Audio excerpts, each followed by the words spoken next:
ખોરાસા આહિર ગામે રઘુનાથ સ્વામીજીની પુણ્યતિથિ ઉજવાઈ. ખૂબ જ મોટી સંખ્યામાં માનવ મહેરામણ ઉમટ્યો.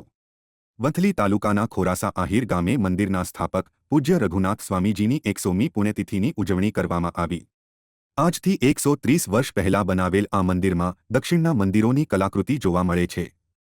ભગવાન તિરુપતિ બાલાજીની વિશાળ મૂર્તિ અને રથ આ મંદિરનું મુખ્ય આકર્ષણ છે, જે આ મંદિરના ત્રીજા ગાદીપતિ શ્રી રઘુનાથ સ્વામીજીની હયાતીમાં બનેલ છે.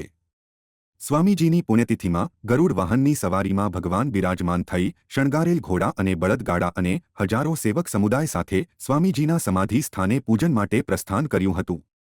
ત્યારબાદ બપોરે 4 કલાકે ભગવાન શ્રી વેંકટેશને ધ્વજારોહણ બાદ સમસ્ત ગ્રામજનો અને બહારથી પધારેલા સેવક સમુદાય સમૂહ માટે ભોજન પ્રસાદનો કાર્યક્રમ યોજાયો હતો. અહેવાલ રહીમ કારવાત, લોકાર્પણ.